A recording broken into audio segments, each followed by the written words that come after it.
Welcome to Nisha classes at UK. आज मैं आपको करवाऊंगी उत्तराखंड हिस्ट्री के लगभग 100 क्वेश्चन। ठीक है, और ये उत्तराखंड हिस्ट्री के जो क्वेश्चन मोस्टली एग्जाम में पूछे जाते हैं वही मैं आज आपको करवा रही हूँ। आप इसे एक रिवीजन भी समझ सकते हो, और ये क्वेश्चन जो है परीक्षा वाणी की बुक से मैंने कलेक्ट किए हैं। ठीक है, पहला क्वेश्चन आप देख रहे होंगे, बेगार आंदोलन कब और कहाँ पर शुरू हुआ था। तो बेगार आंदोलन सभी जानते होंगे इस क्वेश्चन का आंसर। तो यहाँ पे 4 ऑप्शन आपको दिख रहे होंगे, तो इसका सही आंसर है ऑप्शन नंबर डी, यानी मकर संक्रांति के अवसर पर 13-14 जनवरी आपका 1981 में बागेश्वर में सरयू नदी के तट पर क्या किया था, जो सारे रजिस्टर थे वो बहाए थे। ठीक है ना, तो ये बेगार आंदोलन शुरू हुआ था आपके 13-14 जनवरी 1921 बागेश्वर में। दूसरा क्वेश्चन है, अल्मोड़ा में होम रूल लीग की स्थापना कब हुई थी। जैसे भारत में जब स्वतंत्रता आंदोलन होता है, सभी जानते हैं होम रूल लीग के बारे में ना, लोकमान्य तिलक और एनी बेसेंट ने होम रूल लीग की स्थापना की थी। तो वैसे ही उत्तराखंड में भी होम रूल लीग की स्थापना हुई थी। तो अल्मोड़ा में होम रूल लीग की स्थापना कब हुई थी, तो इसका सही आंसर है आपका 1914 में अल्मोड़ा में होम रूल लीग की स्थापना हुई थी।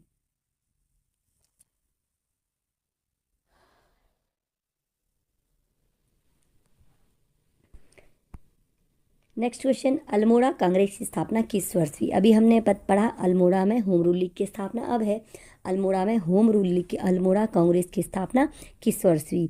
तो भारत में आपको पता है कि कांग्रेस की स्थापना कब होती है, सन 1885 में भारतवर्ष में क्या होती है, कांग्रेस की स्थापना होती है। ठीक, और जो आपका अल्मोड़ा कांग्रेस की स्थापना है वो होती है सन 1912 में अल्मोड़ा कांग्रेस की स्थापना होती है। नेक्स्ट, कुमाऊं परिषद की स्थापना कब हुई। तो कुमाऊं परिषद की स्थापना होती है सन 1916 में। 1916 में अल्मोड़ा कांग्रेस की स्थापना होती है 1912 में, और कुमाऊं परिषद की स्थापना होती है 1916 में। नेक्स्ट, सत्य समाचार पत्र का प्रकाशन कब आरंभ हुआ था।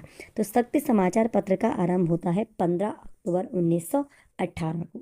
ठीक है, 15 अक्टूबर 1918 को सत्य समाचार पत्र का प्रकाशन होता है, प्रारंभ होता है। नेक्स्ट, गांधी जी ने कुमाऊं की यात्रा सर्वप्रथम कब की थी। तो 4 ऑप्शन आपको यहाँ पे दिखते हैं।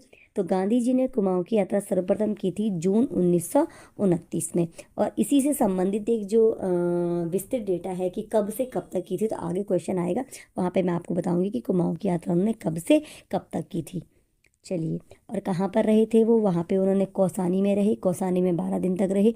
और यहाँ पे इन्होंने क्या श्रीमद् भगवद गीता की उन्होंने अनासक्ति योग से यहाँ पे भगवद गीता की टीका भी लिखी थी। ठीक है, चलिए नेक्स्ट है, अल्मोड़ा अखबार का प्रकाशन किस वर्ष से शुरू हुआ था। तो अल्मोड़ा अखबार का प्रकाशन होता है आपके सन 1871 में अल्मोड़ा अखबार का प्रकाशन आरंभ होता है। नेक्स्ट है, श्रीदेव सुमन शहीद कब हुए। श्रीदेव सुमन का नाम सभी जानते होंगे। तो श्रीदेव सुमन ने उपवास रखा था 84 दिन के भूख हड़ताल के बाद वो शहीद हो गए थे। तो 25 जुलाई 1944 को श्रीदेव सुमन शहीद हो गए थे। नेक्स्ट है, उत्तरांचल उत्थान परिषद का गठन कब किया गया था। तो उत्तरांचल उत्थान परिषद का गठन शोभन सिंह जीना की अध्यक्षता में किया गया था। ये किया गया था आपका 30-31 मई 1988। बहुत बारे क्वेश्चन पूछे जाते हैं एग्जाम में, तो ये मैंने इसीलिए क्वेश्चन आज आपके लेके आई हूँ। ठीक है, चलिए नेक्स्ट है, अंग्रेजों और गोरखों के मध्य संगौली की संधि कब हुई थी। तो अंग्रेजों और गोरखों के मध्य संगौली की संधि होती है आपके 1816 में। चलिए नेक्स्ट है, गोरखों ने गढ़वाल पर पूर्ण अधिकार कब कर लिया था। तो गोरखों ने गढ़वाल पर पूर्ण आक्रमण कर लिया था सन 1804 में। ठीक है, और थोड़ा विस्तृत जानकारियाँ अभी ये लास्ट में क्वेश्चन आपके लिए आएंगे, थोड़ा सा डिटेल में मैंने 1 लाइनर क्वेश्चन बनाए हैं। तो वहाँ पर जो ये आपके ऑब्जेक्टिव क्वेश्चन है, ये तो वो हैं जो एग्जाम में पूछ ले जाते हैं। तो 1 लाइनर क्वेश्चन वो है जो एग्जाम में वैसे डिटेल नहीं पूछ जाते, लेकिन एक क्वेश्चन के अंदर आपको 3-4 क्वेश्चन मिल जाएंगे। तो आगे हम देखते हैं, थोड़ा सा इन क्वेश्चन का डिटेल मैंने आपको करवाया हुआ है। चलिए आगे बढ़ते हैं, टिहरी रियासत का भारत में विलय कब हुआ। तो टिहरी रियासत का भारत में विलय होता है 1949 में। ठीक है, नेक्स्ट है, तैमूर लंग ने हरिद्वार पर कब आक्रमण किया था। तो तैमूर लंग ने हरिद्वार पर आक्रमण किया था, और तैमूर लंग ने हरिद्वार पर आक्रमण किया था 1398 में। नेक्स्ट है, परमार वंश की स्थापना कनकपाल ने की थी, और कनकपाल ने चांदपुर गढ़ में कब की थी। तो परमार वंश की स्थापना कनकपाल ने चांदपुर गढ़ में की थी सन 688 ईस्वी में। ठीक है, चलिए नेक्स्ट है, अल्मोड़ा में डिबेटिंग क्लब की स्थापना कब हुई थी। तो अल्मोड़ा में डिबेटिंग क्लब की स्थापना की गई थी 1870 में। 1871 में अल्मोड़ा अखबार और 1870 में डिबेटिंग क्लब। प्रसिद्ध पेशावर कांड कब हुआ था? तो प्रसिद्ध पेशावर कांड था, ये हुआ था आपके 23 अप्रैल 1930 को। तो यहाँ पे जो सन आएगा वो 1930 है। तो यहाँ पे ऑप्शन नंबर ए थोड़ा सा गलत हो गया है, इसको आप ऑप्शन नंबर बी करिए 19। गढ़वाली नामक समाचार पत्र का प्रकाशन कब शुरू हुआ था? तो गढ़वाली नामक समाचार पत्र का प्रकाशन आरंभ हुआ था आपके 1905 ईस्वी में। चलिए नेक्स्ट है, कुमाऊं परिषद का कांग्रेस में विलय कब हुआ? तो कुमाऊं परिषद का कांग्रेस में विलय होता है सन 1926 ईस्वी में। ठीक है, अभी मैंने आपको पहले क्वेश्चन कराया था कि कुमाऊं परिषद का गठन कब हुआ था, और बाद में कुमाऊं परिषद का कांग्रेस में विलय हो जाता है। मुजफ्फरनगर गोलीकांड कब हुआ था? ठीक है, मुजफ्फरनगर गोलीकांड हुआ था रामपुर तिराहा पे, और ये हुआ था आपके 2 अक्टूबर 1994 को मुजफ्फरनगर गोलीकांड हुआ था। नेक्स्ट है, गढ़वाल मंडल की स्थापना कब की गई थी? तो गढ़वाल मंडल की स्थापना की गई थी 1969 ईस्वी में। ठीक है, पहले क्या था कि जब गोरखों से आज़ादी मिलती है गढ़वाल कुमाऊं दोनों क्षेत्रों को, तो बाद में कुमाऊं जनपद बनता है, फिर गढ़वाल जनपद बनता है, फिर दोनों मंडल बनाए जाते हैं। ठीक है, तो गढ़वाल मंडल की स्थापना की जाती है 1969 ईस्वी में। नेक्स्ट है, खुड़बुड़ा का युद्ध कहाँ हुआ था, कब हुआ था? तो खुड़बुड़ा का युद्ध होता है 1804 ईस्वी में। चलिए नेक्स्ट है, खटीमा गोलीकांड कब हुआ था? अभी हमने मुजफ्फरनगर कांड पढ़ा, तो ये मुजफ्फरनगर और खटीमा गोलीकांड ये थे जब उत्तराखंड राज्य के लिए आंदोलन चल रहा था, तो ये उससे संबंधित हैं। तो खटीमा गोलीकांड हुआ था आपके 2 सितंबर 1994 को। ठीक है, सॉरी, ये हुआ था आपका खटीमा गोलीकांड 1 सितंबर 1994 को, और मसूरी गोलीकांड हुआ था 2 सितंबर 1994 को। यहाँ पर जो आंसर है आपका खटीमा गोलीकांड 1 सितंबर 1994 को हुआ था। नेक्स्ट है, लखू उडियार को कब खोजा गया था? तो ये आपके पुरातात्विक साक्ष्य उत्तराखंड में कुछ मिलते हैं। तो लखू उडियार को खोजा गया था सन 1968 में। ठीक है, लखू उडियार खोजा गया 1968 में। नेक्स्ट, नीले रंग के शैलचित्र किस स्थान से प्राप्त हुए हैं? नीले रंग के शैलचित्र हमें प्राप्त होते हैं हुडली नामक उत्तर स्थान से, और ये कहाँ पे है? आपके उत्तरकाशी में है। अल्मोड़ा के फल सीमा से किस प्रकार की मानव आकृतियाँ मिली हैं? तो अल्मोड़ा के फल सीमा से हमें जो आकृतियाँ मिली हैं वो हैं योग तथा नृत्य मुद्रा में। ठीक है, चलिए आगे बढ़ते हैं। नेक्स्ट क्वेश्चन, 8 ताम्र मानव आकृतियाँ कहाँ से मिली हैं? तो 8 ताम्र मानव आकृतियाँ मिली हमें पिथौरागढ़ के बनकोट क्षेत्र से। नेक्स्ट है, उत्तराखंड के लिए उत्तर कुरु शब्द का प्रयोग कहाँ पर किया गया है? उत्तराखंड के लिए उत्तर कुरु शब्द का प्रयोग किया गया है ऐतरेय ब्राह्मण में। नेक्स्ट क्वेश्चन, स्कंद पुराण में उल्लिखित 5 हिमालयी खंडों में से किनका संबंध वर्तमान उत्तराखंड से है?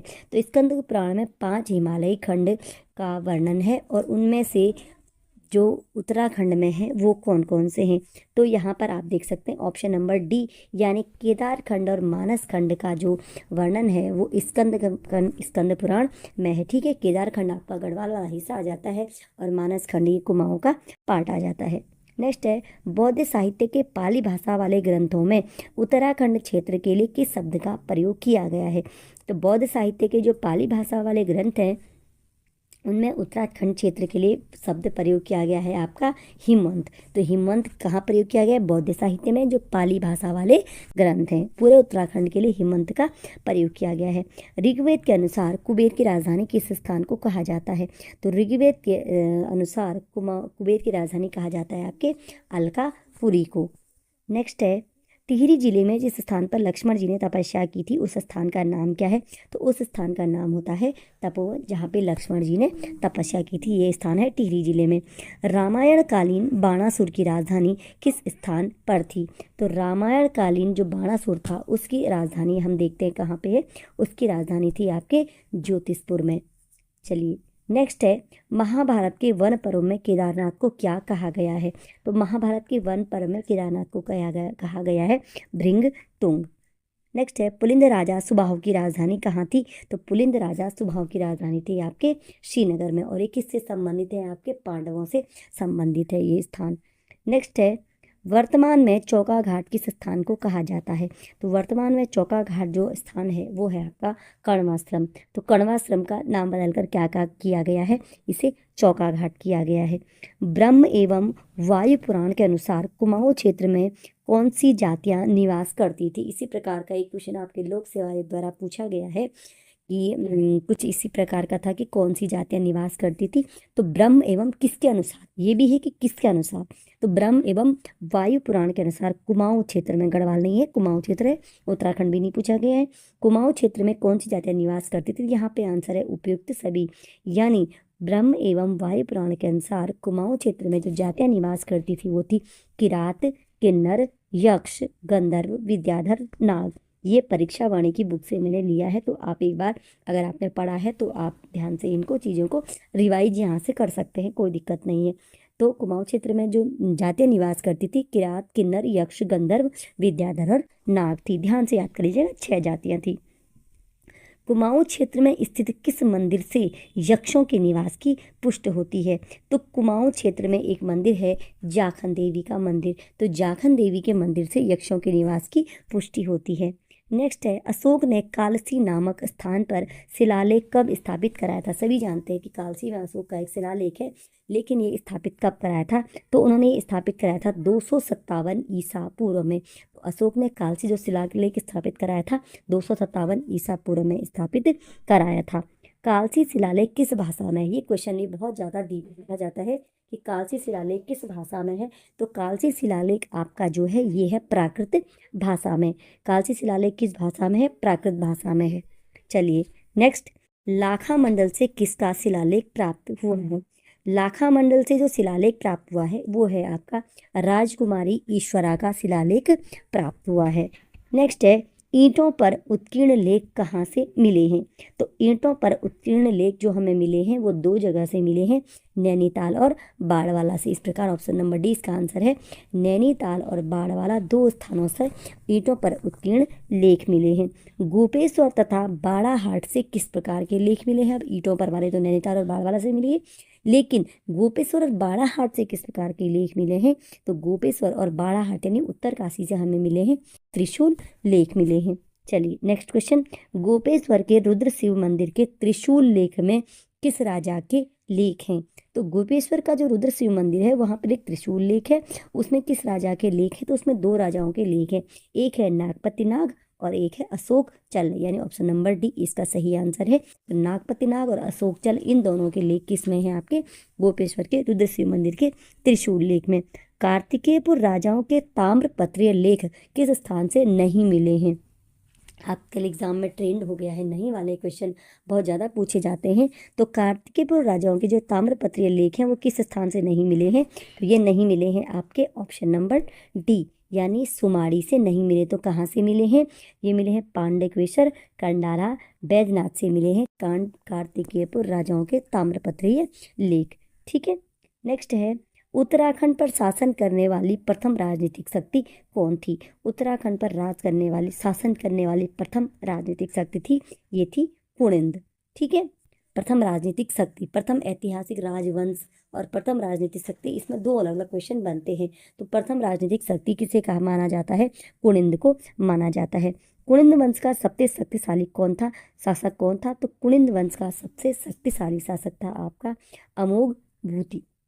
ठीक है, चलिए नेक्स्ट क्वेश्चन, अल्मोड़ा से प्राप्त कुनिंद मुद्राओं पर निम्न में से किन राजाओं के नाम अंकित हैं। अल्मोड़ा से कुनिंद मुद्राएं प्राप्त हुई, किन राजाओं के नाम अंकित हैं, तो यहाँ पे ऑप्शन नंबर सी इसका सही आंसर है, यानी अल्मोड़ा से जो कुनिंद मुद्राएं प्राप्त हुई हैं उनमें आसेक, गोमित्र, हरदत्त, शिवदत्त इन राजाओं के नाम अंकित हैं, आसेक, गोमित्र, हरदत्त और शिवदत्त। नेक्स्ट है कुषाणकालीन अवशेष निम्नलिखित में से कहाँ से मिले हैं, तो कुषाणकालीन अवशेष मिले हैं यहाँ पे वीरभद्र जो ऋषिकेश में है, मोरध्वज और गोविषाण, इन 3 जगहों से हमें मिले हैं कुषाणकालीन अवशेष, वीरभद्र, मोरध्वज और गोविषाण। नेक्स्ट है कुनिंदों के समकालीन योधेय शासकों की मुद्राएं कहाँ से मिली हैं, तो योधेय शासक थे कुनिंदों के समकालीन, इनकी मुद्राएं कहाँ से मिली हैं, तो कुनिंदों के समकालीन योधे शासकों की मुद्राएं मिलती हैं जौनसार बाबर और कालों का डांडा, यानी option number C, Jaunsar Bawar और कालों का डांडा से मिली हैं हमें योधे शासकों की मुद्राएं। बाड़वाला यज्ञ वेदिका का निर्माण किसने करवाया था, तो बाड़वाला यज्ञ वेदिका का निर्माण करवाते हैं राजा सीलवर्मन ने। चलिए नेक्स्ट क्वेश्चन, कन्नौज के मौखरी राजवंश ने उत्तराखंड पर कब अधिकार किया? तो कन्नौज के मौखरी राजवंश ने उत्तराखंड पर जो अधिकार किया वो किया आपके 6वीं सदी में, कन्नौज के मौखरी राजाओं ने। नेक्स्ट है, चीनी यात्री हुइनसांग ने हरिद्वार का क्षेत्रफल कितना बताया? तो चीनी यात्री हुइनसांग ने हरिद्वार का क्षेत्रफल जो बताया है वो बताया है आपके 20 ली, और ये क्या है, एक चीनी माप है, इसको 20 लीटर मत समझिएगा, ये 20 ली है जो एक चीनी माप है, क्योंकि हुइनसांग क्या था, एक चीनी यात्री था। पौरव वंश के प्रमुख शासक कौन थे? तो पौरव वंश के प्रमुख शासक जो थे, यहाँ पे आपका ऑप्शन नंबर डी यानी उपयुक्त सभी विष्णुवर्मन प्रथम, वृषवर्मन, अग्निवर्मन और द्युतिवर्मन। तो पौरव वंश के प्रमुख शासक हो जाते हैं विष्णुवर्मन प्रथम, वृषवर्मन, अग्निवर्मन और द्युतिवर्मन। ठीक है, प्रारंभ में कार्तिकेयपुर, अब हम आगे कार्तिकेयपुर राजवंश से कुनिंद के बाद जो चीज़ें चलती हैं उसके बाद हम आते हैं आपके कार्तिकेयपुर राजवंश की राजधानी किस स्थान पर थी? तो कार्तिकेयपुर राजवंश की राजधानी जो प्रारंभ में थी वो थी आपकी कार्तिकेयपुर नामक स्थान पर। फिर क्या होता है, बागेश्वर लेख के अनुसार कार्तिकेयपुर राजवंश का प्रथम राजा कौन था? तो बागेश्वर लेख के अनुसार कार्तिकेयपुर राजवंश का प्रथम राजा था आपका बसंत देव। ठीक है, अभी हमने कुनिंद पढ़ा, अब हम पढ़ रहे हैं कार्तिकेयपुर। तो इसका प्रथम राजा कौन था? बसंत देव। राजतरंगिणी पुस्तक में किस कश्मीरी राजा द्वारा गढ़वाल क्षेत्र को जीतने का उल्लेख है? राजतरंगिणी पुस्तक किसने लिखी है? सभी जानते होंगे, कल्हण द्वारा पुस्तक है लिखित। राजतरंगिणी किसने लिखी है, पूछा जाता है एग्जाम में, तो कल्हण ने लिखी है। कल्हण ने इसमें कश्मीर का इतिहास बताया है। ठीक है, तो वहाँ पर किस कश्मीरी राजा द्वारा गढ़वाल को क्षेत्र का जीतने का उल्लेख है? तो ये है ललितादित्य मुक्तापीड़। तो यहाँ पे उत्तराखंड है, गढ़वाल क्षेत्र को जीतने का उल्लेख है। राजा कौन था आपका? ललितादित्य मुक्तापीड़। नेक्स्ट है, जागेश्वर में विमानों का निर्माण किसने करवाया था? तो जागेश्वर में विमानों का निर्माण जिसने कराया था वो था आपका निम्बर, और ये भी आपके निम्बर वंश के राजा थे, निम्बर ने करवाया जागेश्वर में विमानों का निर्माण। कार्तिकेयपुर राजवंश का पहला शासक जिसने पूरे उत्तराखंड को एक सूत्र में बांधा था? तो कार्तिकेयपुर राजवंश का वह पहला शासक जिसने पूरे उत्तराखंड को, यहाँ पर गढ़वाल कुमाऊं दोनों को मिला करके पूरे उत्तराखंड को एक सूत्र में बांधा था, वो थे आपके इष्टगण। ठीक है, इष्टगण देव भी ये हैं। ठीक है, इष्टगण देव ने क्या करा था, पूरे उत्तराखंड को एक सूत्र में बांधा, और कार्तिकेयपुर राजवंश थे। इष्टगण ने नव दुर्गा, महिषमर्दिनी, लकुलीस तथा नटराज के का मंदिर कहाँ बनवाया था? इसके मंदिर का निर्माण कहाँ करवाया था? तो जो इष्टगण देव है उन्होंने नव दुर्गा, महिषमर्दिनी, लकुलीस और नटराज के मंदिर का निर्माण करवाया था जागेश्वर में। कौन से हैं? नव दुर्गा, महिषमर्दिनी, लकुलीस और नटराज के मंदिर का निर्माण। नेक्स्ट है, कार्तिकेयपुर राजवंश के शासकों की राजभाषा क्या थी? तो कार्तिकेयपुर राजवंश के शासकों की भाषा, राजभाषा आपकी थी संस्कृत। और ये अभी लोक सेवा आयोग ने जो अपर पीसीएस का एग्जाम कराया था, ये क्वेश्चन शायद वहाँ पे पूछा गया है कि कार्तिकेयपुर राजवंश के शासकों की राजभाषा क्या थी? तो राजभाषा थी संस्कृत। ये भी ध्यान रखिए, पूछा क्या गया है यहाँ पे, राजभाषा पूछा गया है, तो राजभाषा क्या थी? संस्कृत। आदिगुरु शंकराचार्य का उत्तराखंड में आगमन किस वंश के समय होता है, किस राजवंश के समय होता है? तो जो आदिगुरु शंकराचार्य आपके उत्तराखंड में आते हैं उनका आगमन होता है यहाँ पे कार्तिकेयपुर राजवंश के टाइम में। गुरु शंकराचार्य आपके उत्तराखंड में आते हैं। आदिगुरु शंकराचार्य ने केदारनाथ में अपने शरीर का त्याग कब किया था? तो उन्होंने अपने शरीर का त्याग किया था केदारनाथ में 820 ईस्वी में। ठीक है, तो आदिगुरु शंकराचार्य ने केदारनाथ में शरीर का त्याग कब किया था? 820 ईस्वी में किया था। कार्तिकेयपुर राजवंश का इतिहास निम्नलिखित में से किन स्थानों पर प्राप्त ताम्रलेखों से प्राप्त होता है? तो ये प्राप्त होता है बागेश्वर, कंडारा, पांडुकेश्वर, इन सभी जगहों से। बागेश्वर, कंडारा, पांडुकेश्वर, और अभी एक क्वेश्चन पहले भी कराया था तो उसमें बैजनाथ भी शामिल है, चंपावत भी शामिल है। ठीक है, तो इन स्थानों से ताम्रलेखों से हमें कार्तिकेय राजवंश का इतिहास प्राप्त होता है।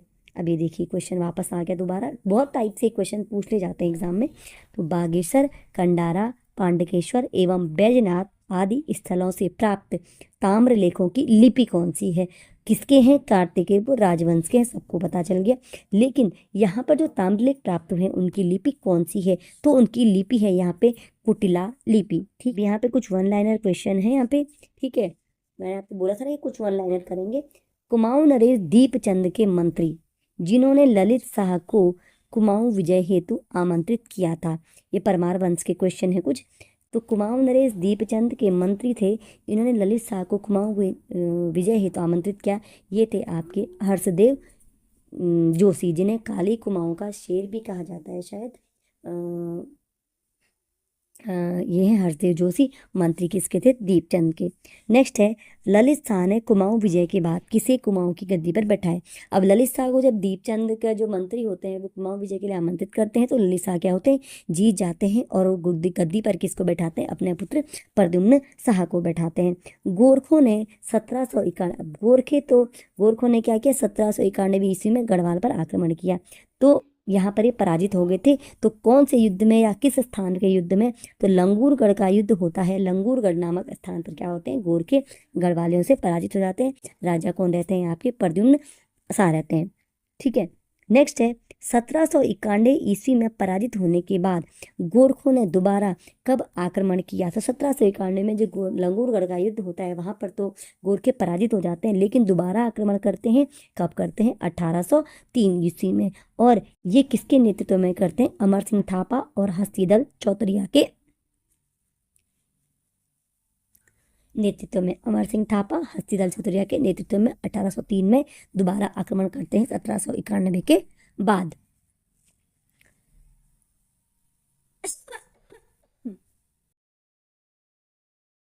नेक्स्ट है, अब गोरखों ने 1803 में तो आक्रमण किया, लेकिन गढ़वाल पर अधिकार वो कब प्राप्त करते हैं? ऐसे मैंने आपको शुरू में ऑब्जेक्टिव क्वेश्चन भी कराए थे, तो मैंने बोला था कि कुछ वन लाइनर क्वेश्चन में थोड़ा सा डिटेल में आपको करवाऊंगी। तो गोरखों ने गढ़वाल पर अधिकार किया, 1803 में युद्ध किया, और युद्ध जो आपका गढ़वाल पर अधिकार उनका होता है 14 मई 1804 को गोरखा गढ़वाल पर अधिकार कर लेते हैं। और खुड़बड़ा के युद्ध में क्या होते हैं? प्रद्युम्न शाह जो राजा होते हैं वो वीर गति को प्राप्त होते हैं और गोरखे गढ़वाल पे अधिकार कर लेते हैं। उसके बाद क्या हुआ? प्रद्युम्न शाह के पुत्र होते हैं सुदर्शन शाह, ठीक है, वो क्या करते हैं? भाग जाते हैं, हरिद्वार चले जाते हैं, और वहां से वो क्या करते हैं? योजना बना लेते हैं कि किस प्रकार से गढ़वाल को वापस हासिल किया जाए। तो ये क्या करते हैं? अंग्रेजों से मदद मांगते हैं। तो किस अंग्रेज गवर्नर ने अक्टूबर 2014 में गोरखों के विरुद्ध सॉरी, ये जो टाइपिंग मिस्टेक है यहाँ पे, ठीक है, ये है आपके 1814 में, ठीक है।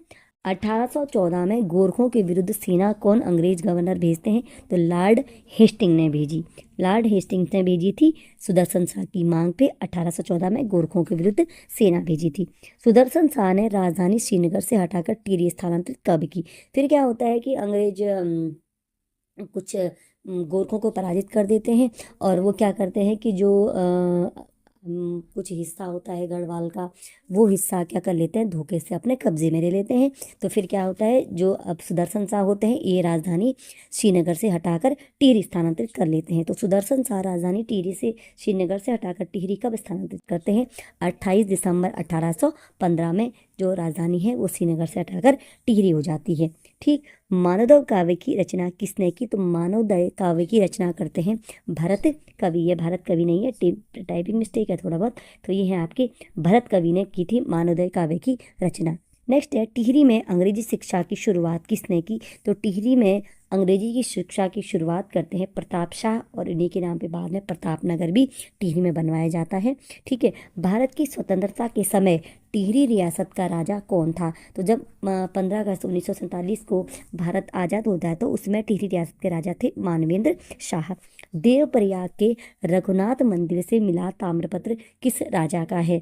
देवप्रयाग के रघुनाथ मंदिर से मिला ताम्रपत्र है ये आपके जगतपाल। ये राजा भी कौन से हैं? ये आपके परमार राजा हैं जगतपाल। गोरखाओं एवं अंग्रेजों के मध्य संगौली की संधि होती है, सन तो आपने देख लिया था, तो ये इसकी डेट होती है 28 नवंबर 1815 को गोरखों और अंग्रेजों के मध्य होती है संगौली की संधि। जब ये क्या होता है आपका, ये गढ़वाल कुमाऊं दोनों प्रोजेक्ट, कुमाऊं और गढ़वाल दोनों को क्या कर लेते हैं? अंग्रेज अपने अधिकार में कर लेते हैं। नेपाल सरकार ने संगोली की संधि को स्वीकार कब किया? अब संधि हो जाती है आपकी 1815 में, लेकिन जो नेपाल सरकार है वो संगोली की संधि को स्वीकार कब करती है? मार्च 1816 में। तो दो क्वेश्चन इससे पूछ लिए जाते हैं, दोनों क्वेश्चन में थोड़ा कन्फ्यूजन रहता है। संधि होती है 1815 में और स्वीकार कर ली जाती है मार्च 1816 में। ब्रिटिश गढ़वाल का मुख्यालय श्रीनगर से हटाकर पौड़ी कब किया जाता है? पहले ब्रिटिश गढ़वाल का मुख्यालय कहाँ होता है? श्रीनगर। ये जो अंग्रेजों का राज जब हो जाता है ना स्थापित गढ़वाल के कुछ क्षेत्र पे, तो ये जो गढ़वाल का मुख्यालय है वो श्रीनगर से हटाकर पौड़ी किया जाता है 1840 में। नेक्स्ट है क्रांतिवीर। अब ये कुछ आपके जब भारत में स्वतंत्रता आंदोलन चल रहा होता है उससे संबंधित कुछ क्वेश्चन है। क्रांतिवीर नामक संगठन किसने बनाया? तो ये बनाया जाता है कालू मेहरा, और ये प्रथम स्वतंत्रता सेनानी है उत्तराखंड के 1857 के आंदोलन के। अल्मोड़ा में डिबेटिंग क्लब की स्थापना 1870 में, ये आपने भी क्वेश्चन देख लिया था। 1903 में हैप्पी क्लब नामक संस्था किसने बनाई? तो हैप्पी क्लब नामक संस्था बनाई जाती है पंडित गोविंद पंत द्वारा, और कब बनाई जाती है? 1903 में। कुमाऊं परिषद का गठन कब होता है? 1916 में। और कांग्रेस में विलय कब होता है? 1926 में।